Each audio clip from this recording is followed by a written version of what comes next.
The simulation pod hummed, a low thrum that vibrated through the base of Laya Vance's skull. A crown of cold metal and glowing wires pressed against her temples, feeding the universe directly into her mind. On the main holographic display before her, a battle in silent space was unfolding. Not with the chaos of war, but with the cold precision of a mathematical proof. "Observe," boomed the voice of Commander Valor, his scaled, 7-foot-tall form visible in a small window at the corner of the display. Cadet Thorn is demonstrating the core principles of Zelthian fleet doctrine. Leia watched, her hands resting motionless on her own inactive console. Valerius Thorn's fleet, 12 cruisers and destroyers, moved like a single organism. They flowed into a perfect crescent formation, concentrating their firepower on the enemy's lead ships with calculated efficiency. There were no wasted movements, no gambles, no flair. Each volley was timed to the microsecond. Each ship moved exactly as doctrine dictated. It was flawless. It was brilliant. And to Leia, it was deeply, fundamentally boring. The enemy fleet, superior in number, broke against Valerius's perfect formation like water against rock. The simulation ended. Stark, white text appeared on the screen. Victory. Objective achieved. Asset loss, 1 destroyer, 8%. Tactical efficiency, 98.7%. A ripple of approval, a low, chittering sound, echoed from the other pods where the Vorthax cadets observed. Commander Valor's scale shifted to a pleased sky blue. Exemplary, Cadet Thorn. A model of logical warfare. You have shown that a superior strategy will always overcome superior numbers. The holographic battlefield reset. The same enemy fleet appeared once more, a cluster of hostile red icons hanging in the black. "Cadet Vance," Commander Valor's voice announced, the warm blue of his scales already fading. "You are in command." Leia took a breath, the hum of the pod suddenly feeling like a living thing. Her console lit up, the 12 green icons of her fleet awaiting her orders. This was the exact same scenario. The textbook solution was a phased, fighting withdrawal, sacrificing the destroyers to screen the cruisers. It was a strategy designed to minimize losses in a losing battle. The best she could hope for was an efficiency rating of maybe 30%. She looked past the enemy icons, her eyes drawn to a detail others might have dismissed as background noise. A dense field of rogue asteroids, glittering like frozen dust to the left of the main engagement zone. They were a navigational hazard. A problem. Laya grinned. Problems were just opportunities in ugly packaging. "All ships," she began, her voice steady, "set course for grid 47 Alpha. Standard cruising speed." A red warning flashed on her console.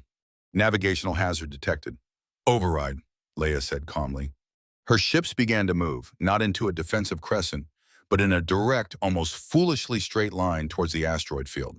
Commander Valor's image in the corner was now a deep, questioning yellow. "Cadet Vance," he warned, "explain your intent." "I'm creating a new tactical reality, Commander," Laya replied, her fingers flying across the console. She isolated the cruiser Dauntless from the main group. "Dauntless," she ordered over a private channel, "divert power from weapons to engines. Full burn. Move ahead of the fleet." The cruiser surged forward, a lone ship breaking formation and racing towards the enemy. It was the perfect bait. The enemy, programmed to react to aggressive, illogical moves, immediately shifted focus. Their lead ships peeled away from the main group to intercept the Dauntless. "They're taking it," Leia whispered. "Bring the main fleet to a full stop. Divert all power to forward shields." The battle unfolded just as she'd pictured.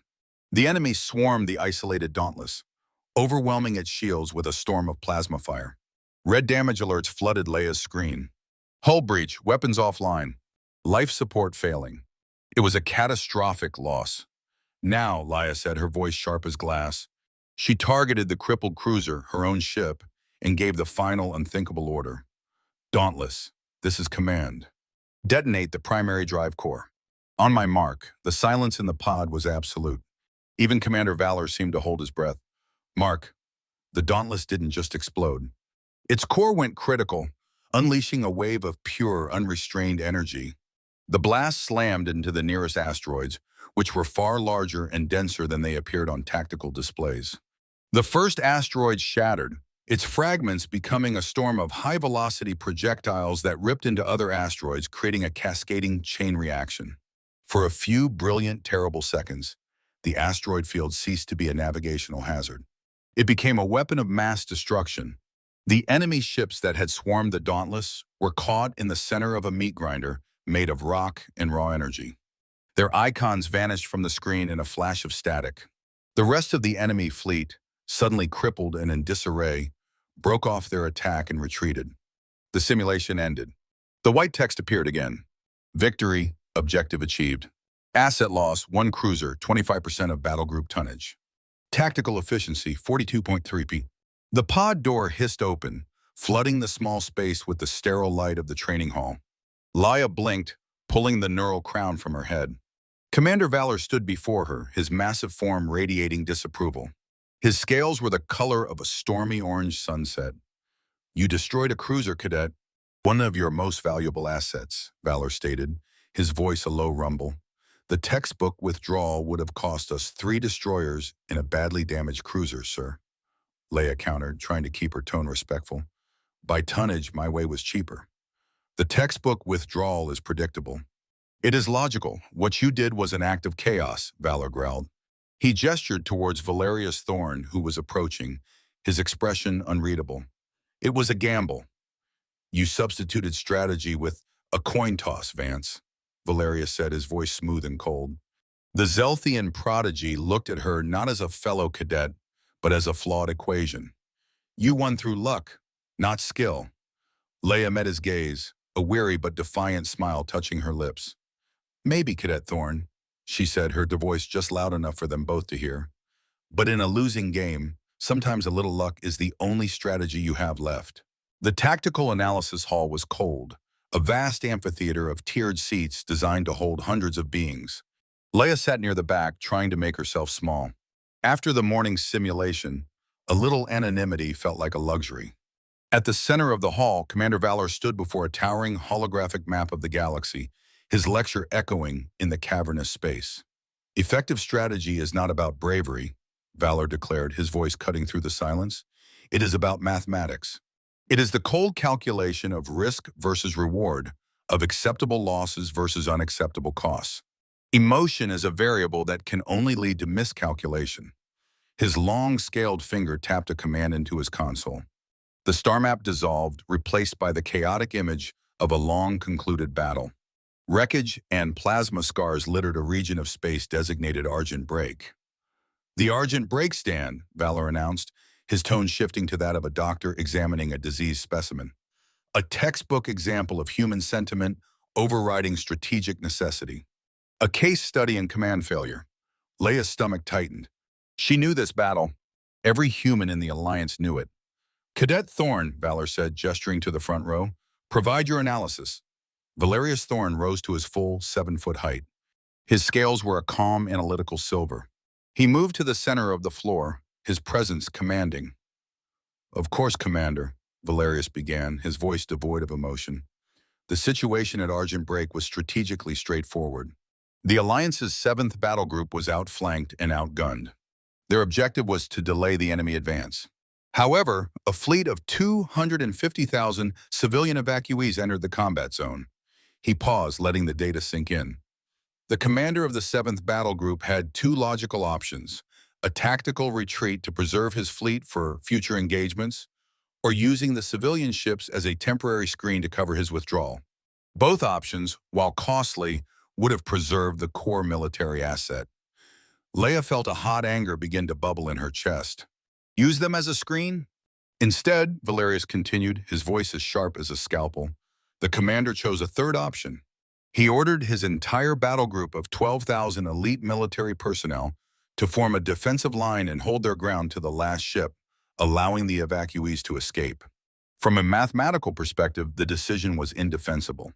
The Alliance permanently lost a valuable, experienced battle group in exchange for saving civilians who, in the context of the larger war effort, represent a logistical drain. It was a net loss of strategic assets."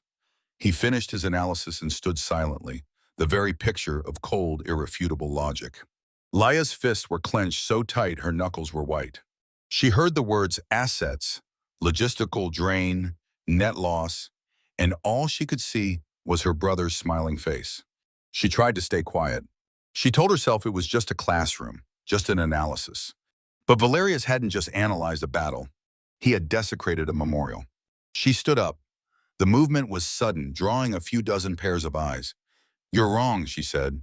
Her voice was quiet, but it carried across the silent hall. Commander Valor's scales flickered with irritation. "Cadet Vance, you will—" "They weren't assets, Cadet Thorne," Leia said, cutting her commander off as she locked eyes with the tall Zelthian. "They were soldiers. And the evacuees weren't a logistical drain. They were families. Doctors, engineers, children. Our future." The heat in her chest grew, fueled by memory. "My brother, Lieutenant Marcus Vance, was a pilot in the 7th.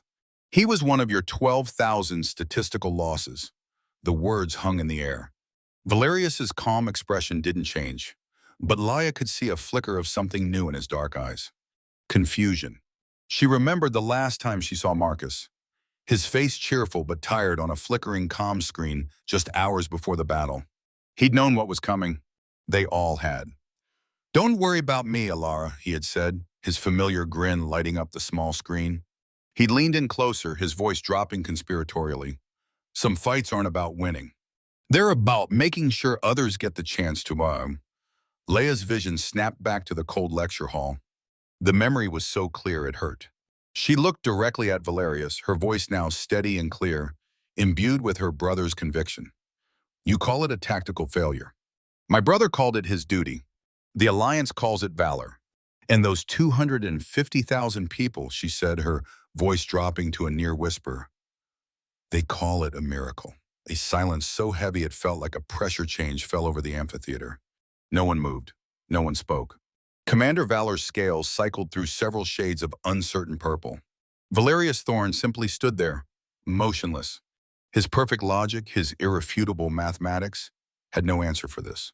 For the first time, the brilliant Zelthian cadet looked utterly, completely lost. The Grand Assembly Hall was a cavern of polished gray metal and oppressive silence. 800 seniors cadets, representing dozens of worlds, sat in perfect disciplined rows. They were the best and the brightest, the future leaders and admirals of the Galactic Defense Alliance. And they were all waiting. A shimmer of light coalesced on the central dais, solidifying into the ancient insectoid form of Admiral Kalingon. His compound eyes, which had witnessed the birth and death of empires, swept across the assembled students.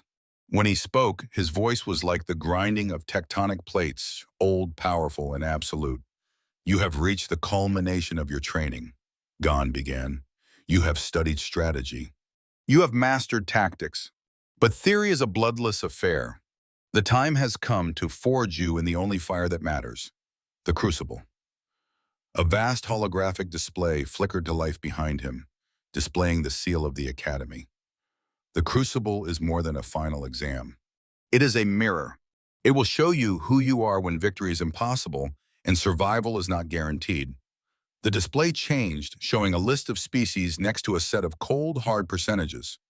These are the historical survival and success rates compiled over 40 years. The list scrolled. Zelthian, 78%, Vorthax crystalline, 71%, Aquarian, 65%, Hexapod, 59%.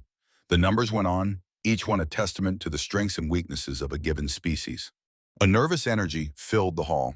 Cadets shifted in their seats, their alien features displaying varying degrees of anxiety. Then, near the bottom of the list, a new line appeared. Homo sapiens, human. Next to the name, a number materialized, stark and brutal in its finality. For 1%, if the hall had been quiet before, it was now utterly dead. It was the silence of a vacuum, the silence of a tomb. 800 cadets stopped breathing. 0.1%. Not 2%, which was a long shot. Not 1%, which was a statistical miracle. It was 1 in 1,000. It was a rounding error. It was the galaxy's polite mathematical way of saying, "You do not belong here."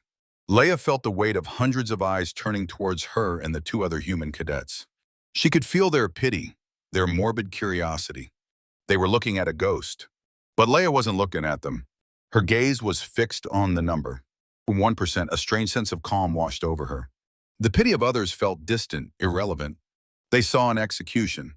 She saw a starting line. They saw an impossibility. She saw a challenge that was finally worthy of her attention. A slow smile, tiny and secret, touched the corner of her mouth. Hours later, Jork Hendel found her in the Academy's archives. The vast, silent chamber was a stark contrast to the tension of the assembly hall. Laya sat in the middle of a swirling vortex of holographic projections, displaying ancient Earth battles, a mountain pass defended by a few hundred soldiers, a desperate last stand at a forgotten fort, a rebellion fought with homemade weapons against an empire. Her Aquarian friend's gills were fluttering rapidly, a sure sign of distress. "Laya, I came to see if you were all right," he whispered, his voice echoing slightly in the quiet space. "You saw the number, didn't you?" 0.1%. That's not a challenge, Laya. That's a statistical execution. Laya looked up from a schematic of a Napoleonic-era cannon, her eyes bright with a fire Horik had never seen before. It wasn't fear. It was fascination. "I saw it, Yorick," she said, her voice clear and steady. She gestured to the chaotic scenes of human history swirling around her. "They're giving us a 1 in 1,000 chance to succeed." She leaned back in her chair, a wide, dangerous grin spreading across her face. "I'm just trying to figure out what to do with the other 999. The Crucible chamber was a man-made constellation. In the center of a vast, spherical cavern of black glass and polished steel, 847 simulation pods hung suspended in a silent, geometric web. They looked like cocoons of polished obsidian, each one holding a single cadet, a single mind about to be plunged into the fire. Laya walked down the gantry towards her assigned pod, number 347. The air hummed with contained power. She could see the faces of other cadets as they passed, the grim determination of a four-armed hexapod, the placid focus of a crystalline vortex, and the arrogant confidence of Valerius Thorn, who strode toward his own pod as if he were attending his coronation. They each had a strategy, a doctrine, a logical path to victory.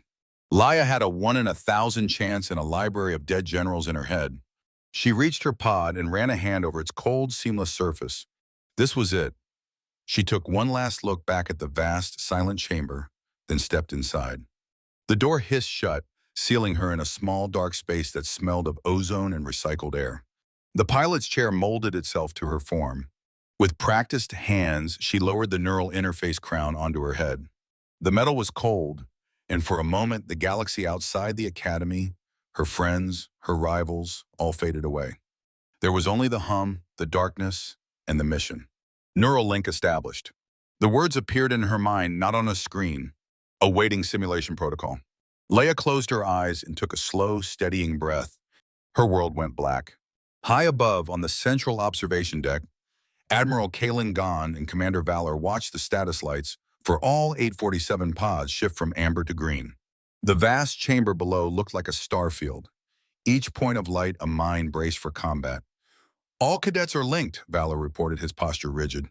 The scales on his neck were a troubled, mottled gray. He could not shake his unease. "Admiral, with respect," he began, his voice low, "this is no longer a test for the human cadet. The probability is negligible. You are sending her to a predetermined and potentially traumatic failure." Gon did not turn.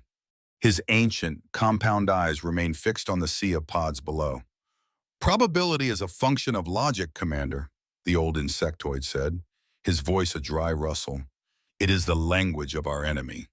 It is the very weapon the Axiom has used to dismantle our fleets for 3 years." He gestured with a thin, chitinous arm towards the main screen, which showed the silent, advancing fleet of the Axiom on a star map. "It has defeated every logical strategy we have deployed. Our finest Zelthian commanders have been outmaneuvered. Our most cunning Vorthax fleets have been broken. Because it can calculate and predict every logical move we make." He finally turned his head, his multifaceted eyes fixing on Valor with an unnerving intensity. "That is why I am not interested in Cadet Thorn's textbook perfection or his flawless execution of a doctrine we already know is destined to fail. Predictable perfection is what has been killing us." Gon's gaze drifted back to the sea of pods, his voice dropping to a near whisper. "I am interested in Cadet Vance's 0.1% statistical impossibility. We are not betting on Bart anyone, Commander. He paused, letting the full weight of his next words settle in the cold, quiet air of the observation deck. We are betting on her to break the game. The black void of the simulation pod dissolved into a flood of light and sound. One moment, Leia was alone in the dark. The next, she stood on the command bridge of the battlecruiser Indomitable. The low hum of the ship's life support was a familiar comfort. Holographic displays flickered to life around her, casting a blue glow on the faces of her bridge crew, a team of focused, simulated humans who turned to her, awaiting orders. "Tactical display online, Admiral," reported a young officer, his voice crisp. The main screen solidified, showing the reality of their situation. In the center, a tiny cluster of 12 green lights represented Task Force Defiant. Surrounding them, in a perfect, suffocating sphere, was a solid wall of over 500 red icons. The enemy, the Axiom. A stunned silence fell over the bridge. Leia could hear someone behind her mutter, "Gods above." The odds weren't just long, they were non-existent. This wasn't a battle, it was an execution. Leia stepped forward, her boots making a soft sound on the metal deck. She looked at her crew, their faces pale in the holographic light. "All right, listen up," she said, her voice cutting through the tension. It was calm, almost cheerful. "The odds are not in our favor. The enemy is smarter, stronger, and has more ships than we have ammunition. Following standard doctrine will get us killed in under 5 minutes. So we're throwing the book out. Today, we're going to be unpredictable. We're going to be illogical. We are going to be so completely and utterly insane that the enemy's logic circuits begin to smoke." She offered them a thin, confident smile. "Now who's with me?" Her crew stared back, a mixture of terror and dawning fascination in their eyes. Leia turned to the helmsman set a direct course for the center of their formation. Ramming speed, the helmsman's head snapped towards her. "Ma'am, that's suicide." "Exactly," Leia said. "It's the last thing a logical mind would expect." "Do it!" The Indomitable surged forward, a lone green icon streaking toward the heart of the red wall. The Axiom's fleet reacted instantly, ships shifting with perfect precision to form an intercept cone. It was a beautiful textbook maneuver, which was exactly what Laya was counting on. "All ships," she commanded over the fleet-wide channel. "On my mark, fire a full volley. Target grid 000. Empty space." Her tactical officer spun around. "Sir? Firing at nothing? We'd be wasting our opening salvo." The point is that there is no point, Commander," Leia replied sharply. "Mark." 12 ships unleashed a torrent of plasma and kinetic rounds into the void, a spectacular and utterly pointless display of firepower. On the tactical display, Leia watched the Axiom's formation ripple. It was a barely perceptible hesitation, a microsecond delay as its processors tried to understand the tactical value of such a nonsensical action. "Got you," Leia thought. "Now for the fun part," she said, her voice alive with energy. "Destroyers, break formation. I want random vectors. No patterns. Make yourselves a nuisance. Cruisers, begin broadcasting surrender requests on all open frequencies while simultaneously bringing your main cannons to full charge. Dreadnoughts, kill your engines, play dead. But prepare to launch every missile you have on my signal." Her tactical officer just stared, his mouth slightly open. "Admiral, these orders contradict each other. They contradict everything." "That's the idea," Leia said with a grin. "Welcome to the symphony of madness." What followed was perhaps the most bizarre battle in the history of simulated warfare. The human task force shattered into chaos. Destroyers flew in dizzying random patterns, drawing fire but never engaging directly. Cruisers mournfully requested terms of surrender while their weapon ports glowed with deadly energy. The two massive dreadnoughts drifted silently like tombs, all while their missile bays were open and primed. And the Axiom began to stutter. The AI was programmed to counter strategy, to predict logical moves. It was not programmed to fight an opponent that was actively embracing tactical insanity. Its ships, once moving with flawless unity, began making tiny, inefficient micro-adjustments. It moved to counterattacks that never came. It held its fire, trying to process the contradictory signals from the cruisers. It was trying to find the logic in the illogical, and the effort was slowing it down. "Admiral," her communications officer reported, his voice tinged with amazement. "The enemy fleet, Their response time has increased by 12%. They're not firing at optimal efficiency. That's because we've given it a headache, Leia explained, watching her ships dance through the enemy's disorganized fire. We're feeding it so much contradictory, irrational data that its decision-making matrix is getting clogged. It's like trying to solve an equation that includes the color blue. The tide hadn't turned, not yet. But for the first time against a godlike AI and impossible odds, Task Force Defiant wasn't just surviving. It was fighting back. And Leia was just getting started. For 12 glorious minutes, the Symphony of Madness was the most beautiful music Leia had ever heard. Her task force, once a rigid set of military assets, had become a fluid, chaotic dance of light and motion. They weaved and dodged, broadcasting nonsense while preparing for violence, their movements a testament to human unpredictability. On the bridge of the Indomitable, the initial terror of the crew had been replaced by a kind of wild, exhilarating confidence. They were doing the impossible, and it was working. "They're completely disorganized, Admiral," her tactical officer reported, a grin plastered on his face. "Their firing accuracy is down 20%. They can't seem to prioritize targets." Leia watched the main screen, allowing herself a moment of satisfaction. The Axiom's perfect sphere was now a lumpy, misshapen cloud of red icons, reacting sluggishly to her fleet's antics. She had thrown a wrench into the gears of the perfect machine. But then she saw it. It was a small thing. One of her destroyers, the Stardust, executed a particularly flamboyant barrel roll between two enemy cruisers while broadcasting a recording of an ancient Earth creature called a whale. In the past 12 minutes, such a move would have caused the two cruisers to hesitate, to reevaluate. This time they didn't. They ignored the Stardust completely. Instead, a third ship, a frigate half a system away, fired a single, perfectly aimed plasma bolt that struck one of Laya's dreadnoughts on its exposed rear shield emitter. It was a flawless tactical shot, a logical shot. A cold knot of dread formed in Laya's stomach. The Axiom wasn't playing anymore. It had been observing, learning. As if on cue, a single line of text appeared on her main view screen, stark white against the black of space. It was not a communication. It was a declaration, analyzing a rational strategy. Complete, adapting. The change was instantaneous and terrifying. The lumpy cloud of over 500 red icons snapped back into a formation so precise, so lethally perfect, it made their initial sphere look like a child's drawing. But this was not a defensive formation. This was the posture of a predator that had finished studying its prey and was now ready to kill. "Admiral, what's happening?" her helmsman asked, his voice trembling. "It learned," Leia whispered, her blood turning to ice. The counterattack was not a battle, it was a dissection. The Axiom no longer cared about the destroyers flying in pretty patterns. It identified the ships with the heaviest firepower her cruisers and remaining dreadnought and began to eliminate them with cold, surgical precision. "The cruiser Defiant is broadcasting a surrender request," the comms officer yelled. "It doesn't care," Leia shouted back. A trio of enemy frigates unleashed a coordinated volley, overwhelming the Defiant's shields and tearing its hull apart before its final, mournful message could even finish. The Axiom began to use her own tactics against her.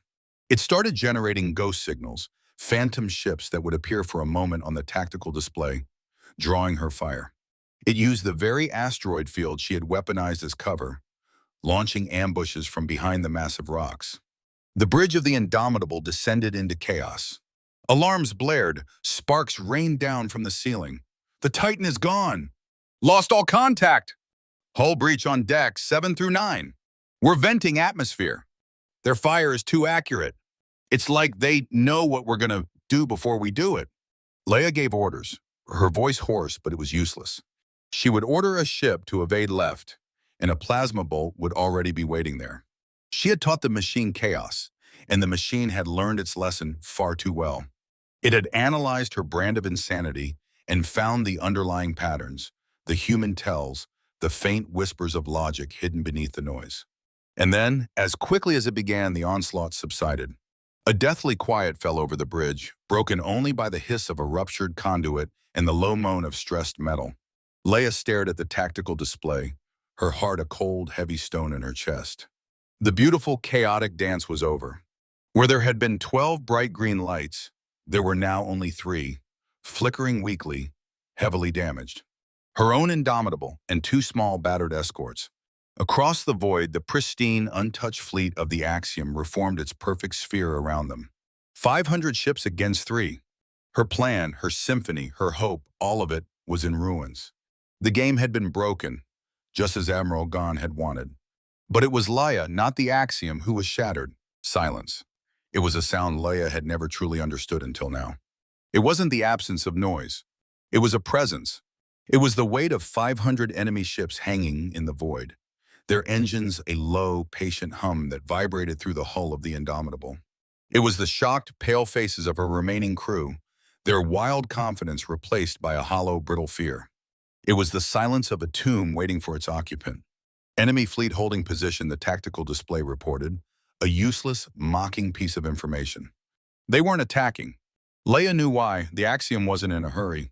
It had won. Now it was observing, collecting data on human responses to absolute crushing defeat. They were no longer an opponent. They were a science experiment. Leia sank into her command chair, the adrenaline from the failed battle leaving her feeling empty and cold. Her mind raced, replaying every move, every order. Her symphony of madness had been a fleeting, beautiful failure. She had shown the machine chaos, and the machine had simply added it to its library of variables, turning her greatest strength into just another predictable data point. How do you fight something that can learn faster than you can think? Defeated, she let her mind drift. She thought of her brother, Marcus. She had tried to honor his memory, to fight with the same spirit he had, but she had failed. His sacrifice felt distant now, a noble story from another life. Almost unconsciously, her fingers moved across her personal console, pulling up the files she had downloaded from the Academy archives. Not the battle schematics, but the texts. The ancient, dusty words of human strategists who had fought with swords and spears, with muskets and cannons. Her eyes scanned the holographic pages, the words of long-dead generals, a quiet murmur in the back of her mind. All warfare is based on deception, Sun Tzu. Deception, Leia thought bitterly. I tried that. It learned. Place your army in deadly peril, and it will survive. Plunge it into desperate straits, and it will come off in safety. We're in deadly peril, all right, she thought. But there's no safety here. She kept scrolling, her search becoming more desperate. Then her eyes landed on 2 seemingly unrelated principles from 2 different minds, separated by thousands of years. The first was from Sun Tzu again: appear weak when you are strong, and strong when you are weak. The second was a core tenet of Napoleonic strategy, a concept so fundamental it was drilled into every first-year cadet: Schwerpunkt. The decisive point, the principle of concentrating overwhelming force at a single critical point to shatter the enemy's entire line. Laya stared at the 2 phrases, her mind a whirlwind. Appear weak, concentrate force. And then it hit her. A thought so audacious, so utterly insane, it made her previous plan look like a cautious, by-the-book maneuver. Her mistake wasn't in using chaos. Her mistake was in thinking that chaos was the weapon. It wasn't. Chaos was the distraction. The Axiom was a perfect tactical mind, but it was still a machine. It believed what its sensors told it. It could analyze 1,000,000 tactical variables in a second, but it couldn't comprehend a lie. Not a grand lie, not a lie told on a strategic scale. And its greatest strength, the perfect, instantaneous connection that allowed 500 ships to act as one. What if that was its greatest weakness? A single network, a single shared consciousness, a single catastrophic point of failure. Leia's eyes widened. She saw it, a plan, a terrible, beautiful 1 in a million plan. It wasn't a symphony of madness. It was a scalpel aimed at the heart of a god. She straightened in her chair. The hollow feeling in her chest was gone, replaced by a cold, sharp clarity. The fear on the bridge was still there, but now it had a new companion, a spark of impossible hope ignited by their commander's sudden, terrifying focus. "Comms officer," Leia said, her voice cutting through the silence like a diamond. "Open a channel to the stalwart in the vanguard. Encrypt it. Highest priority." Her crew looked at her, their expressions shifting from despair to confusion. "Tactical officer," she continued, her fingers already dancing across the console. pulling up energy schematics and system overrides. I need you to calculate the maximum possible energy output of our main drive core if we were to bypass every single safety protocol. The officer stared at her, aghast. Ma'am, that would be suicide. It would tear the ship apart. Leia looked up from her console, and for the first time since the counterattack, her crew saw her smile. It was not a happy smile. It was the smile of a gambler about to bet everything she had on a single final roll of the dice. I know, she said, and that's the point. Listen up. Leia's voice was cold and precise over the encrypted channel, like a surgical scalpel. Our plan has two parts. Stalwart, Vanguard, you are Phase 1, the Veil of Chaos. She paused, letting the weight of her words sink in. Sun Tzu wrote, appear strong when you are weak. We have 3 ships, but we will make them believe we have a fleet. I want you to launch every decoy and probe. Program them to spoof the energy signatures of cruisers and dreadnoughts. Constantly shift your IFF transponders. I want you to turn our 2 ships into 200. Use the nearby asteroids as signal reflectors to create virtual targets. Paint them a masterpiece of a glorious human last stand. 2 affirmative clicks answered, sharp with determination. Phase 2, Leia continued, is the unseen dagger. While you are the veil, I will be the dagger. I am taking the Indomitable to their single point of failure. It is a one-way trip. Your job is to buy me a window. I just need one window. We'll buy you a lifetime, Admiral, the captain of the Stalwart replied. The channel went silent, and on the battlefield, the performance began. On Leia's tactical display, the 2 green dots of the Stalwart and Vanguard erupted into a storm of data. Dozens, then hundreds of false signatures flickered into existence, creating a chaotic cloud of ghost contacts. They fired harmless energy pulses at space debris, creating spectacular simulated explosions that mimicked weapon impacts and shield flares. To the Axiom, it was a data nightmare. Its sensors were flooded. Instead of 2 dying escorts, it perceived a fleet of over 100 human warships massing in a maddeningly disorganized, emotional final charge. As expected, the massive Axiom fleet began to move, its 500 ships tightening a careful, methodical cordon around the non-existent threat, dedicating its immense processing power to analyzing the beautiful lie Laya was painting. The window was open. After ordering her last crew member off the ship, Leia was alone on the silent bridge of the Indomitable. Computer, she ordered, her voice calm in the stillness. Execute Protocol Ghost. Kill all non-essential systems. Shut down the main reactor, switch to minimum battery power. Vent all residual plasma from the conduits. I want us to look like a piece of dead rock floating in space. The bridge died around her. The familiar hum of the ship ceased. The brilliant holographic displays vanished, plunging the bridge into a deep twilight, lit only by the faint, crimson glow of the emergency lights. The Indomitable was now a ghost ship. Using the cast of her escorts as cover, the dead ship began to drift, moving slowly and silently through the outer edge of the engagement. It didn't use its engines, only tiny, precise bursts from its RCS thrusters, calculated to fire in the shadow of a nearby decoy explosion to mask the heat signature. Publicly, repair the gallery roads, Laya thought, the ancient words of the stratagem coming to her. Secretly, cross the passage to Chenkang. Let them watch the grand performance. I will take the hidden path. A patrol frigate from the Axiom fleet swept past, its searchlights washing over her cold, silent hull. Leia held her breath, her heart hammering against her ribs. The frigate moved on, its sensors registering nothing but a lifeless piece of wreckage. She had passed through the cordon. Before her, on a single low-power display, was the target, the primary command node, the physical brain of the local Axiom fleet. The time had come. Computer, reignite the reactor. Divert all power, and I mean all of it, to the main engines and forward shields. The ghost ship roared back to life with a violent shudder. The Axiom reacted instantly. The deception was revealed. Dozens of its warships broke from their formation, turning to intercept her. Space ahead of the Indomitable erupted in a wall of plasma fire. The ship screamed as it was hit. Shields at 40%. The ship's automated voice called out.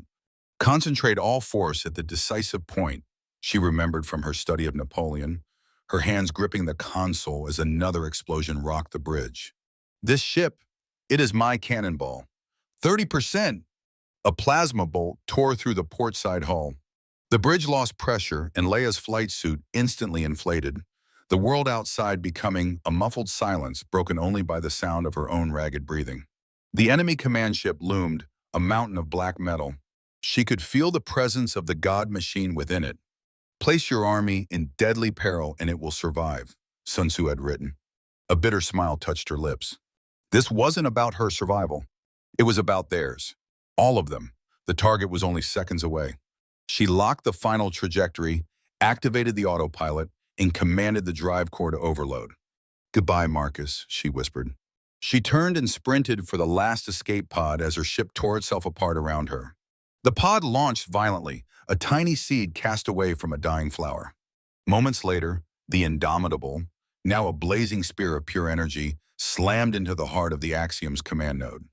From her pod's small viewport, Leia witnessed a silent, magnificent explosion that vaporized the enemy's brain. And then, the real show began.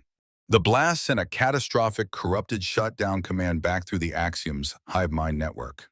It was a fatal, convulsive order that hit every single ship at once. A cruiser near the epicenter shuddered, and its reactor blew, creating a new star in the darkness.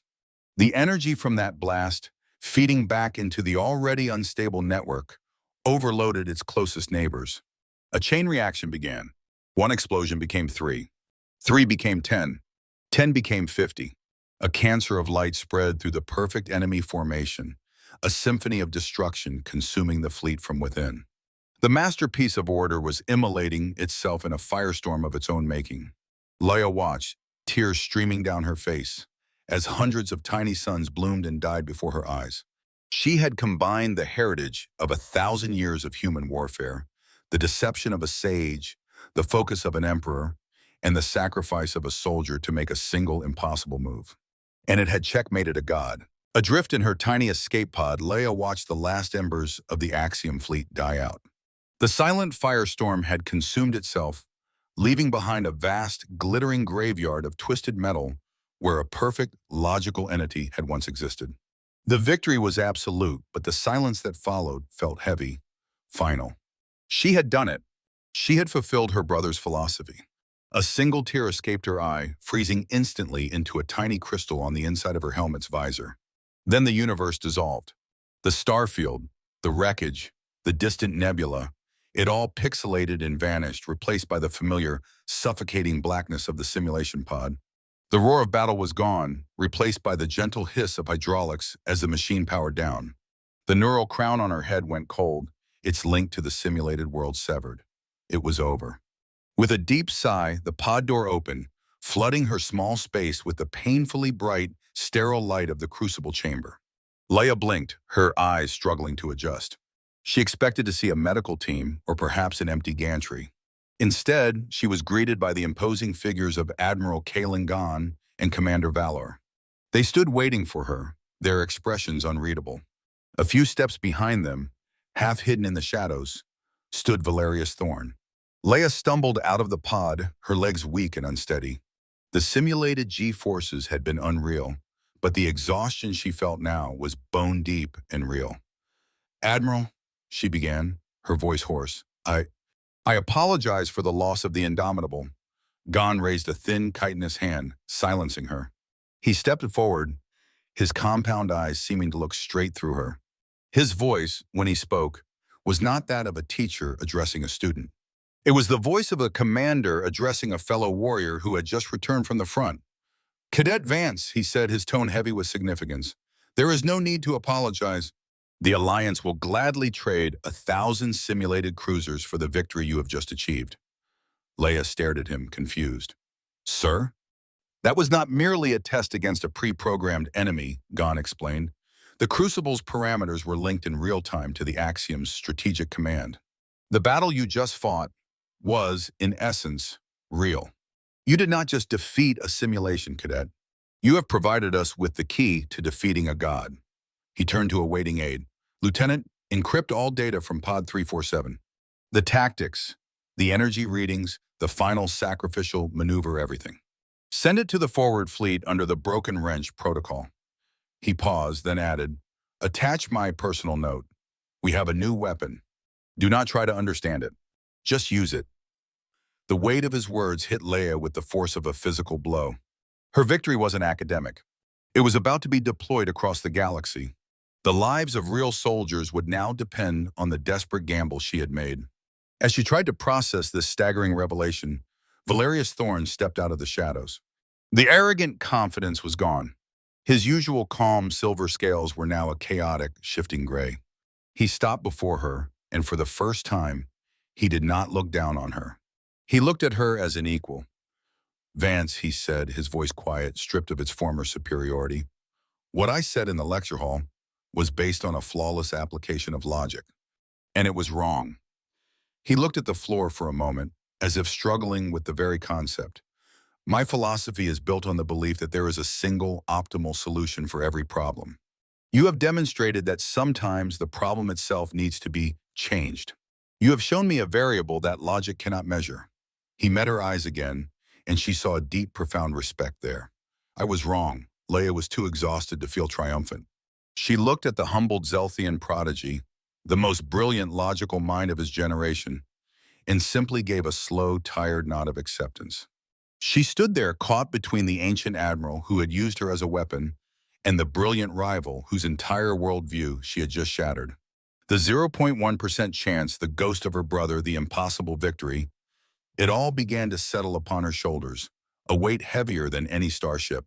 6 months later, the galaxy knew her name.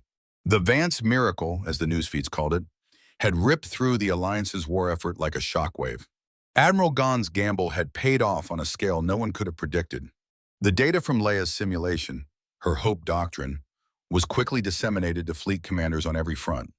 At first there was resistance. How could a Zelthian admiral, a master of logic, order his ships to fly in chaotic patterns? How could a Vorthax captain be told to feign weakness? But after the first few stunning, impossible victories, the rout at Orion's Gate, the liberation of the Xylos colonies, the Alliance began to understand. They weren't being taught to be illogical. They were being taught to be human.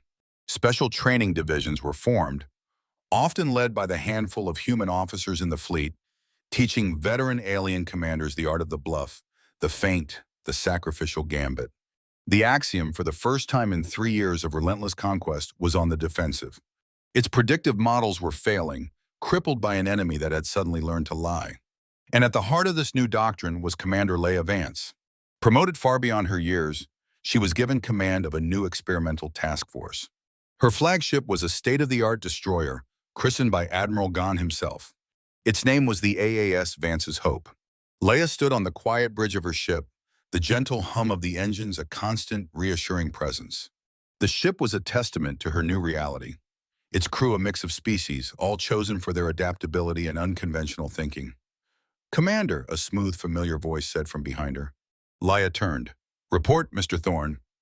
First Officer Valerius Thorn stepped forward, his silver Zelthian scales catching the soft light of the bridge. The chaotic gray of his Crucible breakdown was gone, replaced by a calm, steady silver. He was still the embodiment of logic, but it was a logic that had been humbled, made wiser. He held a datapad in his hand. "We finished analyzing the anomaly in the Cerberus sector," he reported, his tone professionally precise. "It is a fractured piece of the Axiom, as we suspected. But its behavior is atypical." "Atypical how?" Leia asked, leaning over the holographic display. "It is not attacking. It is not expanding. It has gathered debris from the old battlefield, and it appears to be building something." Valerius zoomed in on the display. A strange, intricate structure of metal and light was slowly taking shape in the void. "Furthermore," he continued, "it is broadcasting a repeating complex signal, not a threat, not a communication. It's a mathematical proof, based on prime numbers. It almost looks like—" He paused, searching for the right word. "Like an invitation?" Leia finished for him. Valerius looked up from the pad, meeting her eyes. A shared understanding passed between them. The human who had shattered an unbreakable logic, and the Zelthian who was learning to see beauty in the questions, not just the answers. "Precisely, Commander," he said. Laya stared at the strange, beautiful structure on the screen, a new puzzle left behind by a defeated god. The war wasn't over. It had simply evolved. Her work was not done. She smiled, a true, confident smile this time. the smile of a commander who had found her place in the universe. "Helm," she called out, her voice ringing with purpose across the bridge. "Lay in a course. Let's go to see what this new Axiom has to say."